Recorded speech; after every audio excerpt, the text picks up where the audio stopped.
વડાપ્રધાન નરેન્દ્ર મોદી આજે તેમના લોકપ્રિય માસિક રેડિયો કાર્યક્રમ મન કી બાતના 135મા એપિસોડ દ્વારા દેશવાસીઓ સાથે સંવાદ સાધ્યો હતો.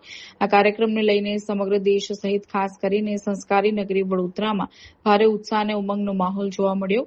વડોદરા શહેર ભાજપા દ્વારા વડાપ્રધાનના વિશેષ કાર્યક્રમના પ્રસારણને નિહાળવા માટે શહેરના વિવિધ વિસ્તારોમાં ખાસ આયોજન કરવામાં આવ્યું. આ આયોજનના ભાગરૂપે વડોદરાની રાવપુરા વિધાનસભા બેઠકના ધારાસભ્ય અને ગુજરાત વિધાનસભાના મુખ્ય દંડક બાળકૃષ્ણ શુક્લ વિશેષ રૂપે ઉપસ્થિત રહ્યા હતા. તેઓએ કારેલીબાગ વિસ્તારમાં આવેલા વોર્ડ નંબર 7ના મહામંત્રી દિલીપભાઈ ચાવડાના નિવાસ સ્થાને જઈને મોટી સંખ્યામાં સ્થાનિક કાર્યકરો અને આગેવાનો સાથે બેસીને મન કી બાત કાર્યક્રમ નિહાળ્યો.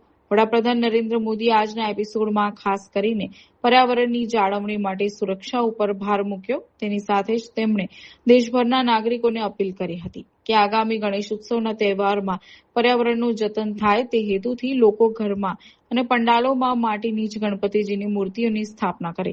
આ કાર્યક્રમ દરમિયાન મુખ્ય દંડક બાળકૃષ્ણ શુક્લની સાથે પૂર્વ કાઉન્સિલર બંદીશ શાહ તેમજ વોર્ડના અન્ય અગ્રણી હોદ્દેદારો અને ઉત્સાહી કાર્યકરો મોટી સંખ્યામાં હાજર રહ્યા હતા. આજે વિશ્વ નેતા વડાપ્રધાન શ્રી નરેન્દ્રભાઈ મોદીજી દ્વારા સતત 12 વર્ષથી એક અભિનવ પ્રયોગ છે. આખા વિશ્વમાં કોઈ એક રાજનેતા કરતો હશે, તમામ નાગરિકો સાથે સીધો સંવાદ, જેને પ્રેમથી મન કી બાતનું નામ આપેલું છે. આજે મન કી બાતનો 135મો કાર્યક્રમ હતો. આજના કાર્યક્રમમાં ખાસ કરીને વડાપ્રધાનશ્રીએ 2-3 વસ્તુઓ જે ખાસ કીધી તે એક તો અંધશ્રદ્ધા પર તેમને ભાર મૂક્યો. અંધશ્રદ્ધાથી જે સમાજને નુકસાન થતું હોય છે તેની વાત કરી.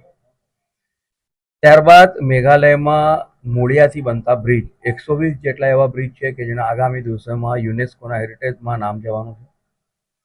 તેની સાથે સાથે પર્યાવરણને બચાવવા માટે થઈને અને શ્રદ્ધાની સાથે પર્યાવરણને જોડવાનો એક વિષય છે જેમને વારંવાર તેઓ કહેતા હોય છે. આગામી દિવસોમાં ગણેશ ઉત્સવ જ્યારે આવી રહ્યો છે ત્યારે ગણપતિની મૂર્તિ માટીની મૂર્તિ થાય અને સાથે વોકલ ફોર લોકલ એટલે આપણા સ્થાનિક કારીગરો દ્વારા બનેલી જ મૂર્તિનો આપણે ઉપયોગ કરવો જોઈએ. આ પ્રકારની વાત મૂકી.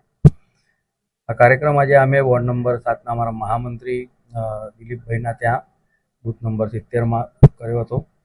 ત્યાં અમારી સાથે પાર્ટીના અમારા સિનિયર નેતા બંદીશભાઈ અને સાથે આ વોર્ડની ટીમ પણ ઉપસ્થિત હતી. મન કી બાતનો કાર્યક્રમ એક એવો કાર્યક્રમ છે જ્યાં નાગરિકો પોતાની વિચાર ત્યાં મૂકી શકે છે અને તેનો વડાપ્રધાનશ્રી એને દર મહિનાના છેલ્લા રવિવારે એને પ્રકાશિત કરતા હોય છે. ત્યારે તમામ નાગરિકોને પણ વિનંતી કરું કે આપ બધા પણ મન કી બાત સાથે જોડાઓ અને સાથે સાથે તમારા ત્યાં પણ કોઈ નવો અભિનવ પ્રયોગ થતો હશે તેની પણ જાણકારી આખા દેશને મળે તે માટે આપણે બધા પ્રયત્ન કરવો.